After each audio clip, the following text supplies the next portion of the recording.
kalau di kota ya, di Golkar itu Nasdem, ada Golkar, setelah Golkar itu Gerindra, Gerindra itu PKB, ya kan. Nah ini semua berpotensi, semua punya peluang. Kami dan saya dan teman-teman tentunya tidak diam, dan apa yang menjadi keluhan itu sudah kami tindak lanjuti dan kami sampaikan ke pemerintah. Kita mencari solusi bersama, bahwa saya melihat itu ada sosok Rizal Marsaoli, tapi beliau sendiri sampai saat ini saya belum lihat ada semacam sinyal dari beliau sama dengan birokrat-birokrat yang lain untuk menyatakan maju. Tapi kalau saya melihat beliau punya kemampuan karena di balik keberhasilan seorang wali kota Bapak Tauhid itu, di belakang itu ada saudara Rizal Marsaoli dan tidak pernah akan lelah untuk menyampaikan apa yang menjadi keinginan aspirasi masyarakat terkait dengan masalah-masalah yang saat ini kita hadapi bersama, yaitu masalah sampah dan masalah air bersih.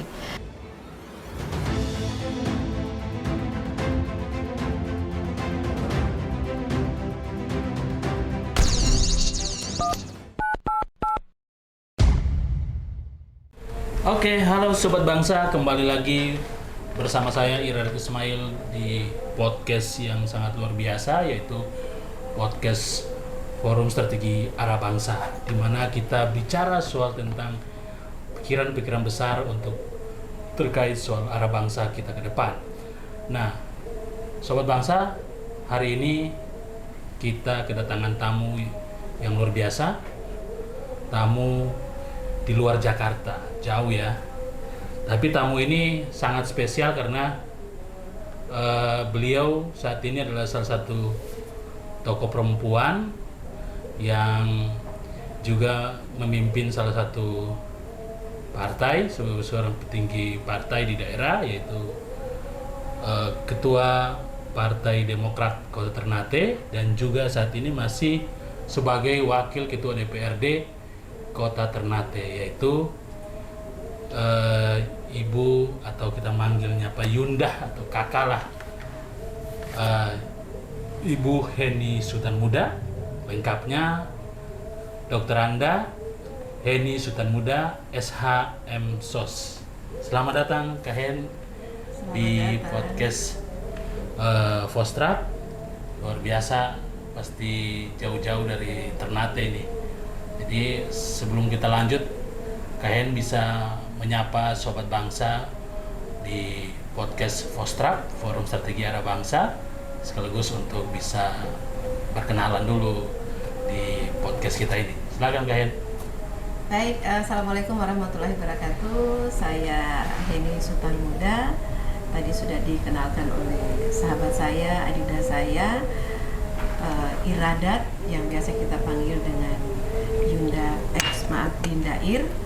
Dan tentunya tadi beliau mengatakan bahwa ini jauh-jauh dari Ternate. Sebetulnya saya dekat karena tolong sama-sama orang Ternate. Iya. Cuma kebetulan jumpanya di Jakarta. Gitu. Saya juga ingin menyapa kepada Sobat Bangsa dimanapun berada. Kita salam kenal, baru pertama jumpa dengan saya. Insya Allah ini akan berkelanjutan, tidak stop sampai di sini. Oke. Sobat Bangsa, kita akan berbincang-bincang karena sudah pasti bahwa podcast kita, yaitu Fostrap atau Forum Strategi Arah Bangsa ini, selalu menghadirkan pembahasan tema-tema terkait kebangsaan, terkait dengan tokoh-tokoh bangsa, dan juga sudah pasti kita bicara soal potensi generasi-generasi Indonesia, bagaimana menyuguhkan pikiran-pikiran besarnya terkait bagaimana arah perjalanan bangsa kita. Otomatis kalau kita bicara bangsa, pasti dari Sabang sampai Merauke, Kak Hen. Jadi, kebetulan Sobat Bangsa, saya juga berlatar belakang satu daerah dengan Yunda Heni juga, sama-sama orang Ternate. Hanya bedanya saya menetap di Jakarta. Nah, ini menarik nih Kak Hen. Ini kan saat ini Kak Hen kan sudah menapaki perjalanan, ibarat kata sudah memakan pengalaman ya, perjalanan hidup, karir, mulai dari dunia masa sekolah, dunia masa remaja, dunia di mana semua proses hidup manusia akan melewati fase-fase itu. Nah, mungkin Sobat Bangsa akan mau mendengar juga kilas perjalanan Kak Hen sampai masuk fase sebagai seorang perempuan yang memimpin sebuah lembaga partai dan juga memimpin kelembagaan itu di legislatif. Ini kan pasti proses yang tidak mudah ya. Seperti orang bayangkan bahwa kayak di sinetron pas bangun langsung jadi gitu. Pasti Sobat Bangsa ingin mendengar kira-kira perjalanan yang Kak Heni tapaki dari awal sampai sekarang tuh gimana gitu. Baik, terima kasih Dinda Ir. Memang setiap perjalanan itu ada prosesnya ya, dan apa yang kita capai saat ini tidak seperti orang membalikan telapak tangan ya. Banyak lika-likunya, banyak perjuangan yang harus kita lalui. Yang jelas tadi sudah disampaikan bahwa saya memang berasal dari timur, satu pulau yang disebut Pulau Halmahera. Nah, letaknya tepatnya di kota Ternate, itu saya dilahirkan, dan saya menempuh pendidikan dari mulai jenjang SD sampai saya SMA. Kebetulan saya di Ternate. Setelah itu saya keluar dari Ternate, tapi dari semenjak saya berada di pangku pendidikan SMP maupun SMA, saya sudah sering mengikuti kegiatan-kegiatan di sekolah maupun di luar sekolah. Salah satunya yang kita mungkin pernah bertemu ya, betul. Kegiatan di luar yang kita sama-sama dibentuk dalam kita punya idealisme yang sama ya, dalam suatu ikatan yang namanya PII ya, dan itu kita didoktrin, akhirnya kita sampai pada saat ini saya berada di sini. Begitu juga dengan Dinda Ir, bahwa memang masa-masa itu adalah kita juga harus, kalau kita flashback ke belakang, kita juga harus berterima kasih karena yang mana saat itu kita dibentuk, kita didoktrin sehingga kita sampai pada titik ini. Banyak perjuangan yang kita lalui. Setelah itu saya keluar dari Ternate, saya menyelesaikan studi di luar di Ambon. Setelah di Ambon, ya di Ambon pun sambil menyelesaikan studi, kebetulan saya dipercayakan juga untuk kerja di salah satu bank di sana ya, di perbankan swasta. Dan setelah itu saya resign dari bank tersebut, saya kembali ke daerah saya, dan sampai di Ternate saya melanjutkan pendidikan di sana juga. Saya mengambil saya selain tadi di Unpati, saya ke Unhair juga, tapi dengan jurusan yang beda. Ya, jurusan yang beda, dan di sana saya bekerja juga karena memang latar belakang saya di bank kemarin ya.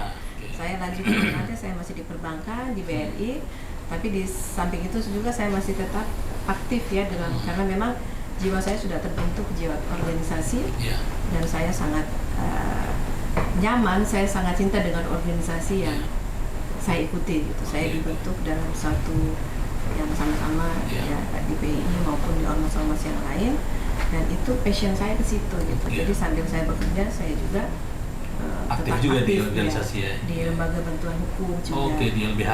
Ya, dan akhirnya sampai pada satu titik yang mana saya merasa bahwa, karena saya juga side jobnya saya sebagai pengusaha. Sebenarnya itu kan tidak bisa ya. Betul. Bang Ir ya, sebenarnya kan tidak bisa bahwa ketika kita bekerja di suatu perbankan, kita tidak bisa menduduki suatu perusahaan. Akhirnya saya harus memilih, dan saya merasa memang passion saya ya di dunia usaha, dan memang saya lebih senang beraktivitas di luar ya, menjadi aktivis, berbaur dengan teman-teman aktivis yang lainnya. Akhirnya saya mengambil suatu keputusan bahwa saya harus resign dari perbankan dan saya fokus di dunia usaha. Ya. Nah, sambil saya berusaha, saya masuklah ke partai politik. Iya.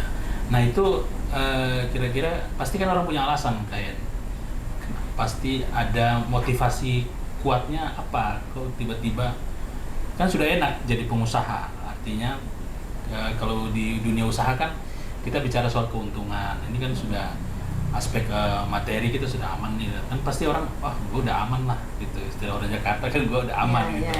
Ngapain lagi pusing-pusing ke sana kan gitu. Nah itu apa alasan yang paling mendasar kalian harus masuk ke partai politik? Memang saat itu saya melihat bahwa dunia usaha itu tidak terlepas dari dunia politik. Banyak pengusaha yang terlibat juga di dunia politik, begitu juga para politisi juga banyak yang menjadi pengusaha. Ketika orang mau menjadi politisi, sebaiknya dia itu sudah settle dalam hal ekonomi. Sudah selesai lah. Dia settle, dia beranggapan bahwa saya bisa mandiri secara ekonomi gitu. Karena kalau kita masuk ke dunia politik, kita tidak siap secara ekonomi, itu juga berarti kita akan mencari keuntungan dalam dunia itu. Tapi ketika kita siap, kita ingin sesuatu gitu. Kita ingin bahwa saat itu saya menginginkan bahwa mungkin idealis sekali waktu itu kan dari aktivis, terus tiba-tiba lihat dunia masuk di dunia politik gitu, saya berpikir kenapa nih politik nih harusnya kita bisa merubah. Saya menginginkan ada suatu perubahan yang lebih baik gitu kan. Idealis waktu itu gitu. Semangatnya karena di situ kalau kita masuk ke dunia politik kita bisa merubah. Merubah yang namanya sistem pemerintahan waktu itu, cara berpikir saya. Kita bisa merubah sistem, jangan jauh-jauh ya, masalah sosial budaya di sana gitu ya. Kita harus masuk ke dunia itu supaya kita bisa mengambil kebijakan, bisa mengambil suatu keputusan. Baik. Jadi berangkatnya dari semangat setelah berwirausaha, terus semangat idealisnya masih ada, kepedulian terhadap suatu masyarakat ataupun kepedulian terhadap sektor sosial ini atau ekonomi ini, tidak hanya menjadi seorang pengusaha. Artinya kita harus menjadi seorang terjun di partai politik, menjadi seorang politisi untuk mengatur aspek regulasi dan sebagainya. Nah, Kak Hen ketika sudah berada dalam, kita bicara sekarang Kak Hen sudah menjadi seorang politisi perempuan, dan untuk kelas Maluku Utara, Sobat Bangsa, politisi perempuan untuk menapaki posisi top leadernya itu misalkan ketua partai ataupun di kelembagaan memang sudah beberapa ya, sudah ada gitu. Misalkan Kak Hen, misalkan ada beberapa juga yang lain, ada yang jadi bupati juga ya. Artinya bahwa tidak ada banyak peluang lah untuk generasi perempuan untuk mengisi posisi-posisi di etalasi publik ya. Nah, sekarang Kak Hen sudah berada di dalam lingkaran politisi lah, artinya udah menjadi bagian dari politisi. Kira-kira sudah yang Kak Hen lakukan misalnya dalam proses semangat idealisme tadi yang awal dari seorang pengusaha yang kemudian bermotivasi ini menjadi modal saya untuk ke politik, dan sekarang sudah berada dalam sebagai seorang legislator. Nah, apa yang Kak Hen sudah lakukan ataupun Kak Hen menganggap ini kendaraan yang baik untuk saya lakukan? Ya. Jadi kalau ditanya apa yang sudah saya lakukan ya, tips-tips yang dihadapi ketika seorang aktivis dan pengusaha menjadi legislatif saat ini kan. Kalau memang kita bicara apa yang sudah saya lakukan, saya tidak bisa menilai, mengukur sudah sejauh mana apa yang saya lakukan, karena masyarakat yang lebih hak menilai. Tapi paling tidak apa yang menjadi keinginan masyarakat yang dipercayakan ke saya, ya selama saya mampu itu akan saya lakukan, saya perjuangkan. Tapi DPR yang namanya ketika saya masuk di dunia politik dan menjadi anggota DPR, di situ saya tidak sendiri.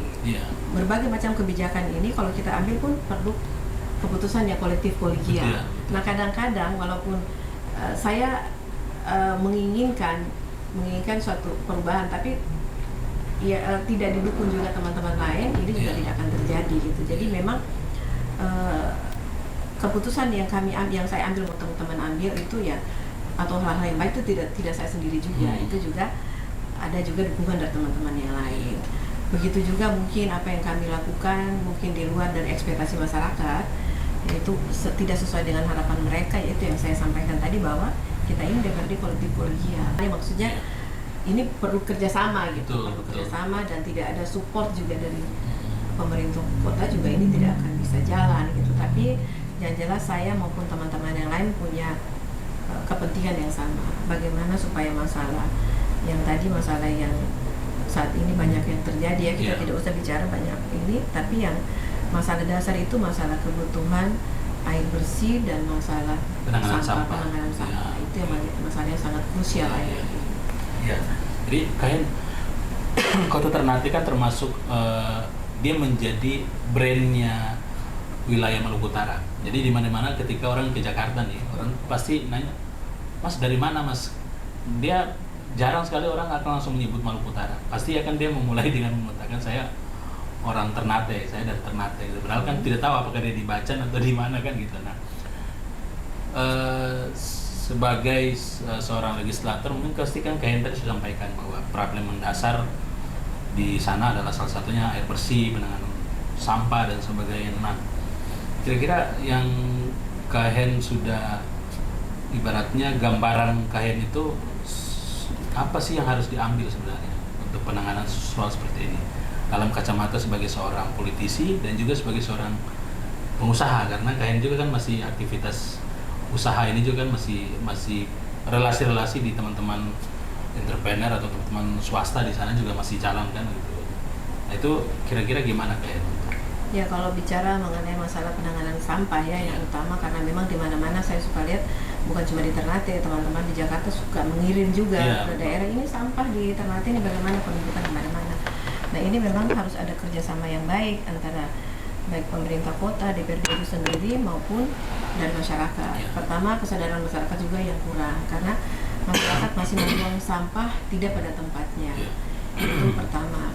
Dan yang kedua juga memang kami juga DPRD sering menyoroti dan kami juga sama-sama dengan pemerintah sering mencari solusi. Tapi lagi-lagi memang kendalanya juga pertama mungkin kita tahu bahwa keuangan kita sangat terbatas. Untuk mengatasi segala suatu permasalahan memang butuh anggaran untuk mengatasi masalah tersebut. Misalkan kita butuh tempat pembuangan penampungan sampah yang representatif. Begitu juga bagaimana penyelesaian masalah sampah ini. Pertama dari mulai pengumpulan sampah ini, terus sampah ini diurai, itu juga butuh semacam ada peralatan. Nah, di situ juga itu tentunya tidak terlepas dari biaya. Begitu juga sampah yang dari rumah maupun dari kelurahan tertentu harus diangkut ke ini kan juga butuh transportasi. Nah, ini juga kendalanya transportasi yang berupa armada, truk dan lain-lain ini mengalami kendala. Ada yang memang masa pemakaiannya kan sudah lama nih, ada kendaraan yang sudah cukup lama, yang sudah tidak layak lagi untuk dioperasikan, ini masih tetap operasi. Nah, untuk membeli kendaraan baru kan butuh anggaran. Begitu juga tempatnya, order dealnya yang suka terganggu. Dan belum lagi masalah BBM. Nah, ini juga terkendala di situ. Akhirnya ya itu berimbasnya sampah kadang-kadang tidak sempat diangkut. Kalaupun sudah diangkut, untuk mengurai sampah itu juga harus butuh suatu teknologi. Nah, ini juga butuh anggaran untuk pengadaan alat pengurai maupun pengurai maupun pres sampah itu untuk kita. Kalau daerah lain saya lihat di Banyuwangi itu sampah bernilai ekonomis. Nah, ini juga yang sempat kemarin saya dan beberapa teman-teman saya dalam satu komunitas masalah sampah. Kami, apa nama komunitasnya? Kami kemarin ada beberapa nama yang memang sudah kami diskusikan dengan teman-teman. Tapi iya, kemarin kita sudah launching nama, tapi masih ada perdebatan masalah nama. Saya bilang ya sudahlah, mau apapun namanya, yang penting kita concern bagaimana kita penanganan sampah. Itu tidak melibatkan teman-teman di parlemen, tapi teman-teman di eksternal. Di luar parlemen. Teman-teman kita satu komunitas ya, tergabung dalam satu asosiasi pengusaha Indonesia, Apindo. Nah, saya dan teman-teman itu berkolaborasi. Ini di Apindo juga? Iya, kita berkolaborasi bagaimana ini masalah sampah ini masalah yang akhir-akhir ini menjadi diperbincangkan dan menjadi ini yang menjadi dinamika di masyarakat. Kita ditanya DPR juga katanya dia, pemerintah kota tidak ada penyelesaian masalah sampah. Akhirnya saya berinisiatif, ya sudah, pokir saya tahun ini itu diarahkan pengadaan mesin pres maupun alat penjajah sampah. Kebetulan teman saya menyediakan lahan dan kami nanti sama-sama akan mengelola sampah yang tadinya sulit ditangani. Nanti dia jadi bernilai ekonomis juga. Nah, kayak itu tadi ke problemnya itu kan. Nah, kira-kira potensi yang paling diunggulkan saat ini di Kota Ternate, yang kita tahu bahwa satu daerah ini pernah mengguncang secara geopolitik global ya, karena orang tahu pasti Ternate itu kota rempah.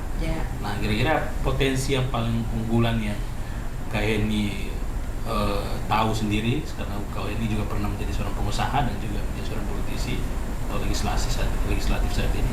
Apa yang paling diunggulkan saat ini? Saya sih yang sebenarnya yang potensi yang belum dilirik oleh pemerintah ya, belum ditangani dengan baik. Potensi ini yang bisa mendongkrak PAD itu ya itu dari sektor pariwisata. Iya, karena kalaupun ini bisa dikelola dengan baik, infrastrukturnya diatur oleh pemerintah, ya kan ada spot-spot pariwisata itu pemerintah fokus ke situ untuk bagaimana yang tadinya spot-spot tadi dibangun supaya masyarakat maupun orang luar lebih terpikat menarik perhatian lah ya. Nah tentunya ini yang akan bisa mendatangkan PAD. Sementara kita kan punya potensi tapi belum dikelola dengan baik. Nah kalau kita bandingkan dengan daerah lain ya tidak usah jauh-jauh ya ke Bali, di Manado, di Jogja itu ya.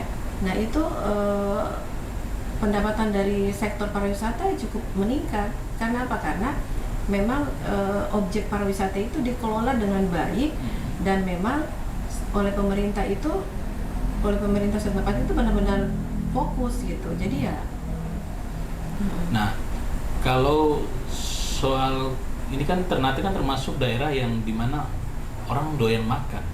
Orang Ternate kan kita tahu ada satu fenomena yang menarik.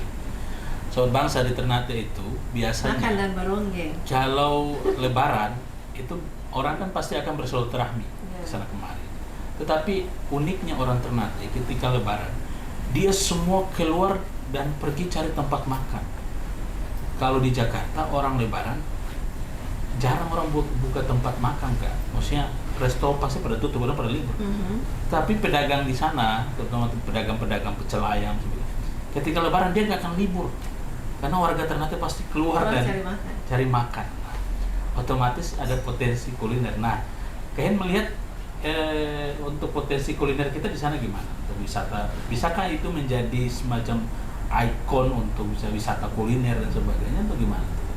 Ya memang menarik tadi yang dikatakan, jangankan untuk di bulan Idul Fitri ya, hari raya, bulan puasa Ramadan juga begitu. Jadi walaupun itu bukan berarti orang tuh tidak masak di rumah, tetap masak, tapi kebiasaan mereka ya kebiasaan yang makan di luar, kebiasaan ada juga yang shopping, belanja-belanja begitu, itu sudah menjadi suatu kebiasaan masyarakat Maluku Utara, khususnya Kota Ternate ya.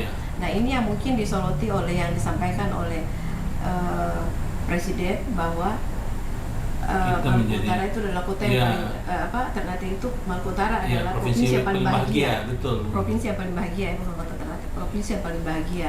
Ya dilihat dari itu, yang lifestyle gaya hidup konsumtif seperti itu, padahal di rumahnya masak. Betul. Tapi tetap keluar, tetap mau ingin mencari makan di luar. Itu bukan cuman ya memang kalau bilang hobi makan, tapi itu suatu kebiasaan yang memang dari dulu. Jadi kuliner dan pusat perbelanjaan itu tidak pernah sepi. Tapi dan yang satu lagi suka joget. Nah ini sebagai wakil rakyat kira-kira bisa di-create nggak untuk ini menjadi semacam sebuah potensi lokal kita nggak tuh? Sebenarnya kalau yang kuliner saya pikir bisa. Iya, karena hobi makan itu ya, hobi makan. Orang Ternate itu selain hobi makan, dia juga punya cita rasa yang tinggi. Jadi kalau makannya enak, dia pasti balik dan tidak perlu promosi jauh-jauh. Cukup dia rasa enak, dia akan promosi dari mulut ke mulut. Nah ini kita yang kurang itu bagaimana kita memusatkan suatu kuliner itu yang belum ada. Kawasan berarti. Iya, kawasan kuliner itu yang kalau di daerah lain, saya lihat di Gorontalo, yang nggak usah jauh-jauh ya di Jakarta, di Gorontalo itu ada semacam pusat kuliner itu yang dia berpusat di satu tempat. Nah ini tidak ada, kalaupun ada itu dia musiman. Nanti di bulan puasa Ramadan begini biasanya ada itu biasa di daerah tertentu atau di depan di atas trotoar gitu. Tapi kalau hari biasa itu jarang. Dulu pernah ada tapi sekarang itu sudah mulai sepi ya, karena memang kebiasaan kita itu, apalagi sesuatu yang baru, itu pasti banyak yang datang ke situ. Tapi setelah berjalan sepi lagi. Nah ini bagaimana untuk mempertahankan yang seperti baru itu, yang baru buka, yang ramai terus, ini yang sulit untuk, ini yang menjadi sebenarnya yang ini menjadi challenge kita itu bagaimana supaya itu tetap dipertahankan dan ramai terus seperti itu. Tapi ini tidak, jadi kalau baru itu berbondong-bondong ke situ, setelah itu sepi lagi. Nah nanti kalau ada yang baru buka lagi ke situ lagi gitu. Nah, tapi Kak Heni kan juga terlibat di asosiasi-asosiasi, misalkan di Apindo, terus juga dengan saya sempat lihat ada komunitas-komunitas yang Kak Heni galang itu sudah sejauh mana yang diambil peran-peran untuk kegiatan itu kan kegiatan-kegiatan yang di non parlemen ya, di luar.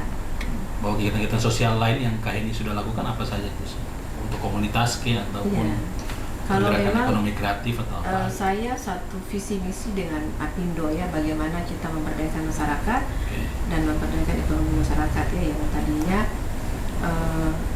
banyak juga di Apindo itu dari teman-teman pengusaha ya, pengusaha.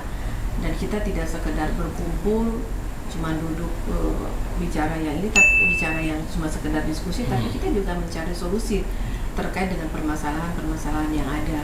Bagaimana untuk kita tadi yang saya sampaikan pemberdayaan ekonomi masyarakat, itu kita menghidupkan para UMKM. Ketua Apindo cukup dia kreatif merangsang pertumbuhan ekonomi lewat para UMKM. Itu luar biasa itu. UMKM ya. Iya. Kalian itu kalau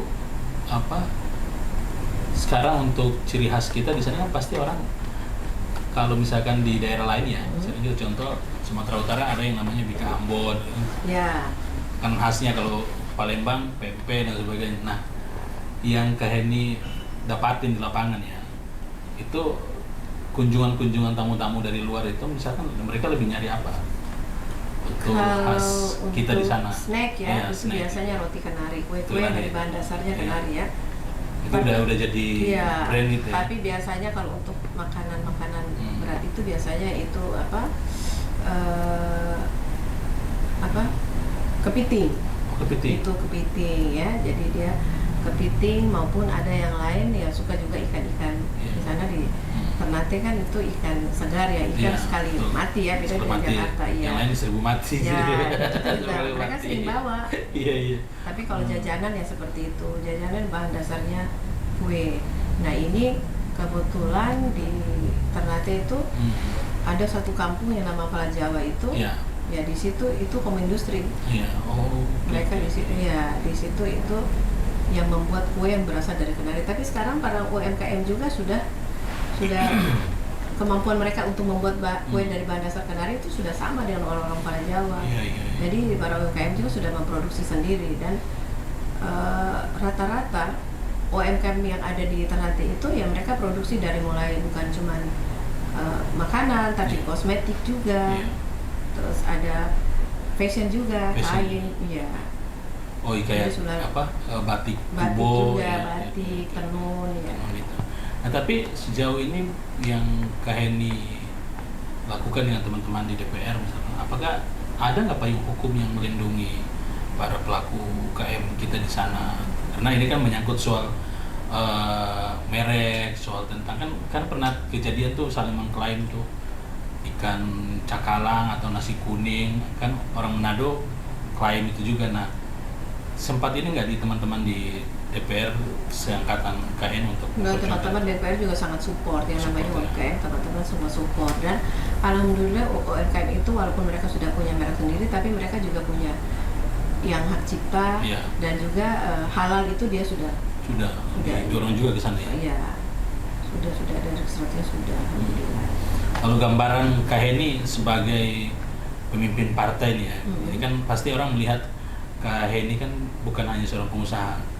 Kak Heni sebagai seorang pemimpin partai, pasti orang akan bertanya, apa isi pikiran Heni Sultan Muda tentang Kota Ternate ke depannya seperti apa? Dari mulai keluhan sampah sampai air, orang sudah harus berteriak berapa hari kita belum mandi misalkan gitu kan gitu.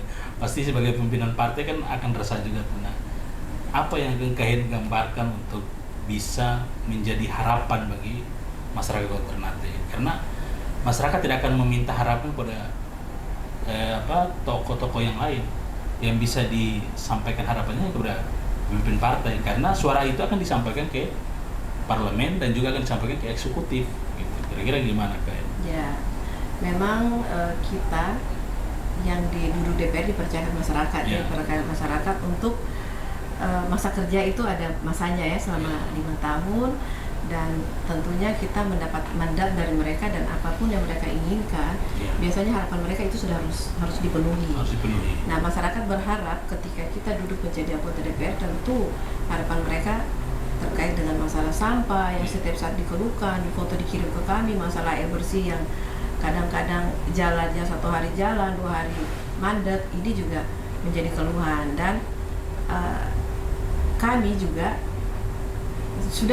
kami dan saya dan teman-teman tentunya tidak diam, dan apa yang menjadi keluhan itu sudah kami tindak lanjuti dan kami sampaikan ke pemerintah. Kita mencari solusi bersama bahwa memang saya menganggap bahwa pertama itu harus dibenahi adalah masalah tata kelolanya. Itu untuk air bersihnya. Iya, air bersihnya kita perbaiki dulu pelayanannya, tata kelolanya di dalam.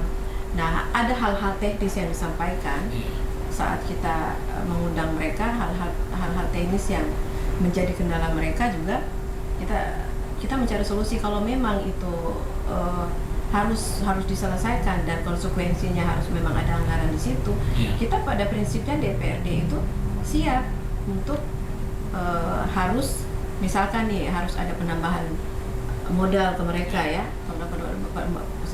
penambahan modal ke mereka, dan DPRD yang namanya kalau ini untuk kepentingan masyarakat dan sesuatu yang sangat urgent, kenapa tidak gitu.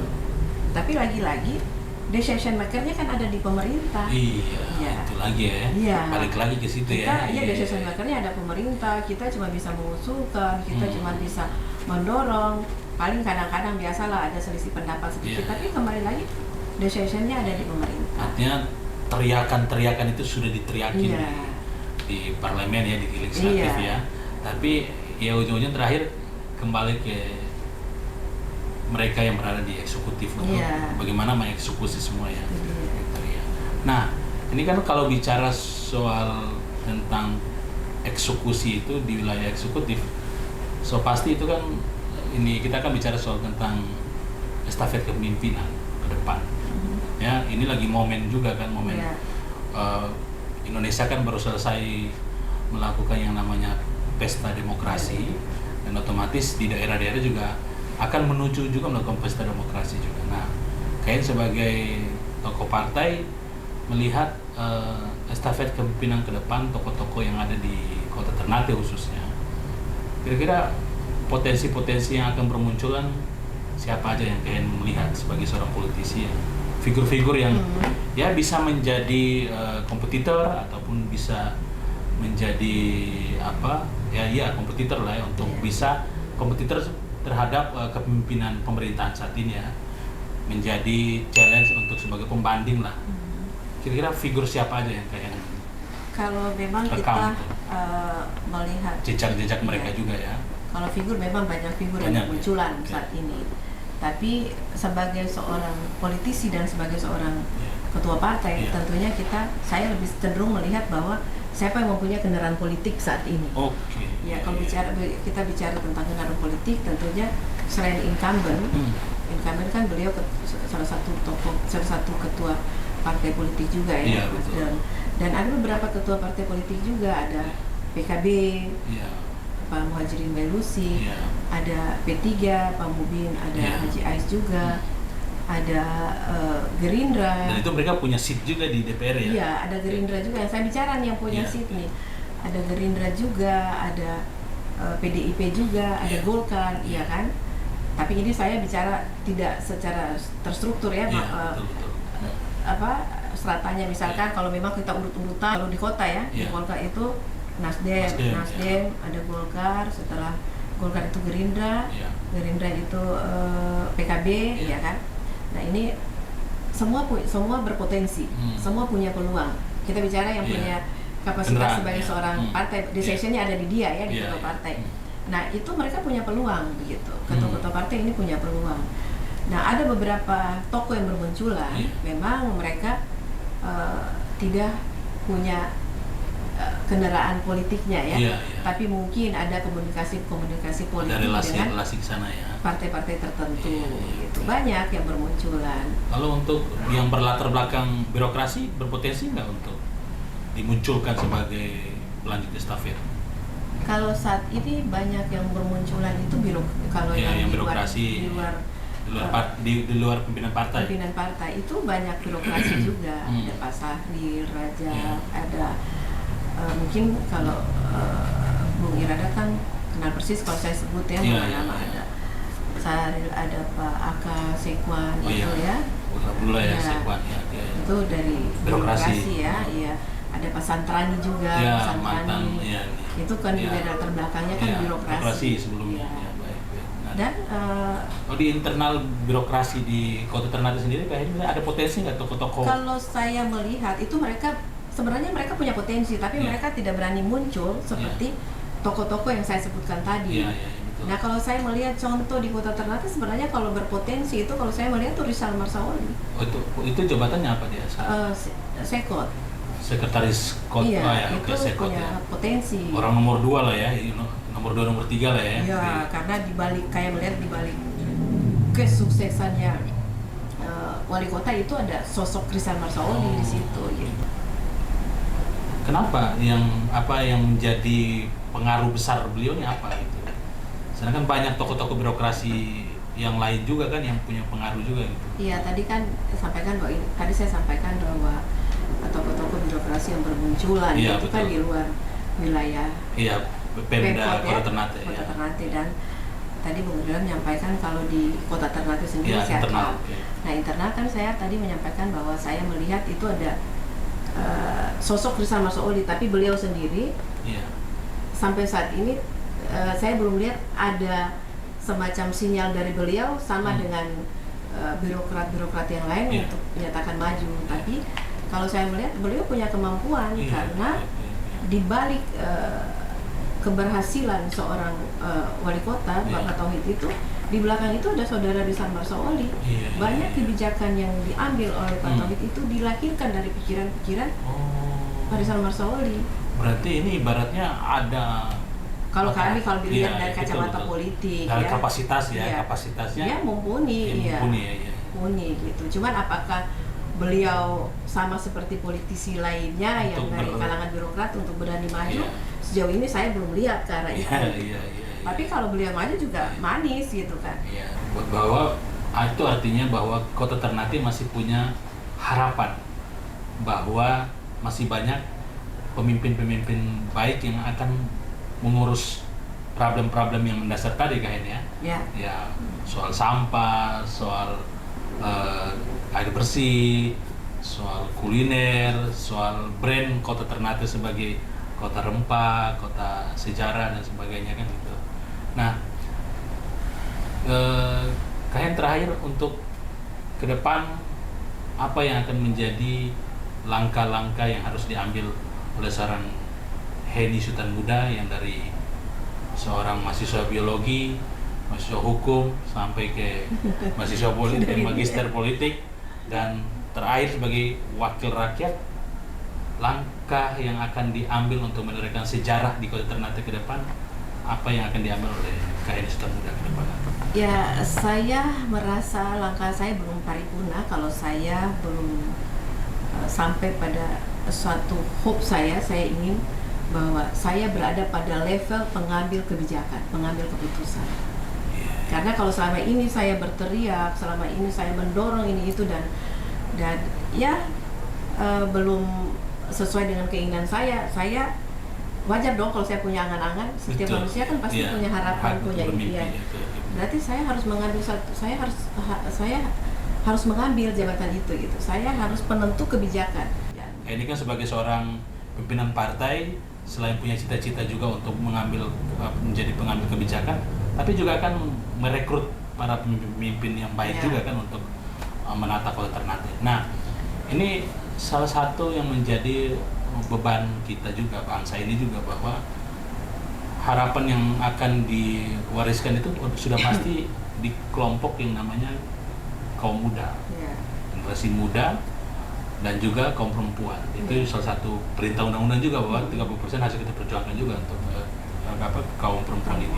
Karena basis Kementerian Ekonomi kan pasti di mereka juga. Nah, yang kayak ini kan kayak ini juga punya komunitas-komunitas kan.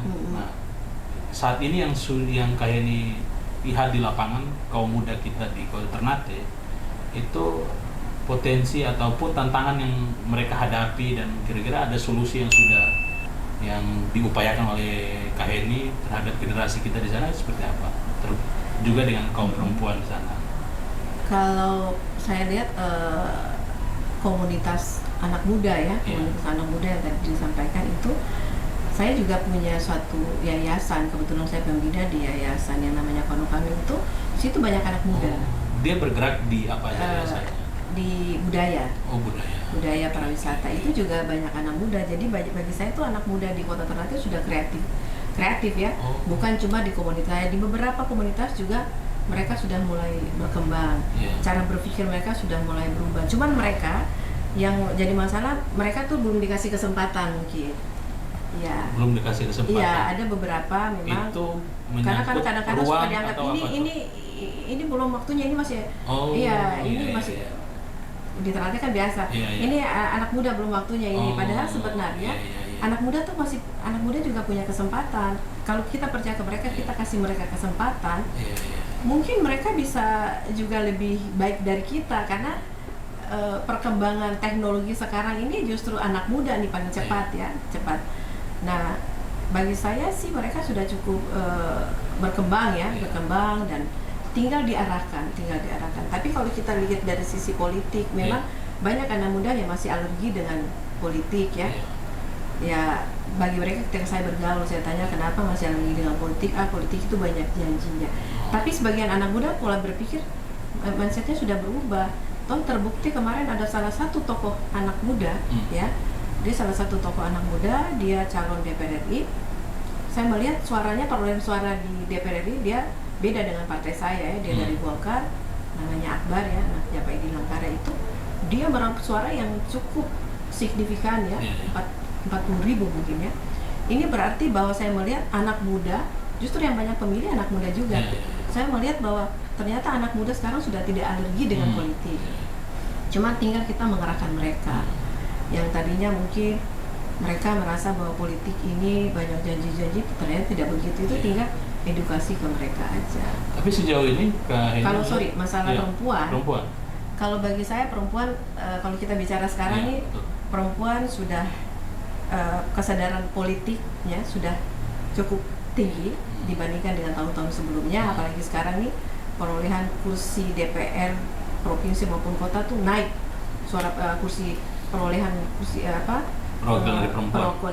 perwakilan dari perempuan itu kita naik daripada tahun-tahun kemarin ya. Jadi yang misalkan kita di Kota Ternate itu dia sekarang sudah berkisar mendekati 30% ya. Kalau kemarin kan kita masih sekitar 20% ya. Ini sudah lumayan, itu juga dengan provinsi. Jadi untuk yang terakhir, Kak Hen bisa menyampaikan ke sobat bangsa dan juga masyarakat Kota Ternate untuk harapan dan saran-saran untuk pemerintahan saat ini gimana gitu? Baik, harapan saya, mari torang sama-sama masyarakat Kota Ternate, torang sama-sama jaga soliditas, jaga kekompakan, apapun masalah yang saat ini torang hadapi bersama, yaitu terkait masalah sampah maupun masalah air bersih, bahwa ini menjadi masalah kita semua. Masalah ini bukan hanya berada di pemerintah ataupun di DPRD, tapi bagaimana juga ada kesadaran dari masyarakat itu sendiri. Bagaimana kita harus membuang sampah pada tempatnya dan tidak membuang-buang air. Ketika kita menghidupkan air, ya harus kita juga bisa mematikan air. Ini juga harus menjadi kesadaran kita bersama. Tapi saya dan teman-teman tidak akan pernah berhenti dan tidak pernah akan lelah untuk menyampaikan apa yang menjadi keinginan aspirasi masyarakat terkait dengan masalah-masalah yang saat ini kita hadapi bersama, yaitu masalah sampah dan masalah air bersih.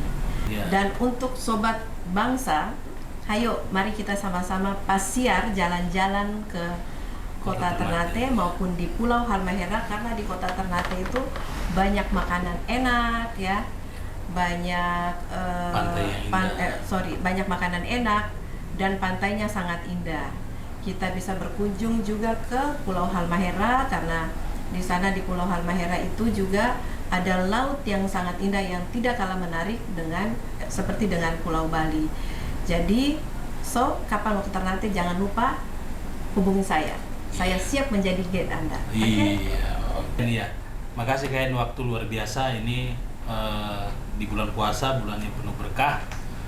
Mudah-mudahan di sesi ini menjadi keberkahan kita dan juga keberkahan masyarakat Kota Ternate, bahwa kita tidak akan bosan untuk terus membangun diskursus tentang masa depan Kota Ternate, karena negara ini juga dibangun atas akumulasi gagasan. Oke, Sobat Bangsa, luar biasa. Malam ini kita dengan narasumber yang sangat luar biasa, yaitu Ibu Heni Sultan Muda atau Dr. Anda Heni Sultan Muda. Dan saya yakin Sobat Bangsa masih penasaran untuk bagaimana mengulik pikiran-pikiran besar beliau. Tetapi karena waktu, yakin saja Sobat Bangsa jangan pernah tinggalkan podcast Fostrap. Karena di sana banyak tema-tema baru, banyak orang-orang baru yang punya gagasan dan punya niat yang baik untuk membangun bangsa.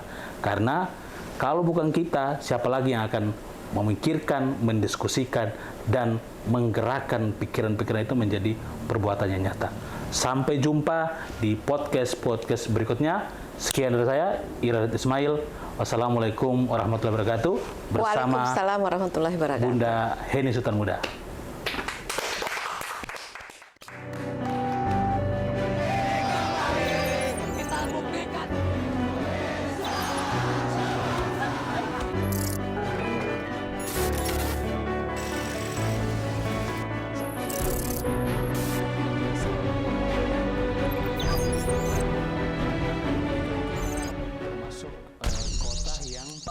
Punya benteng yang banyak, itu kan memberi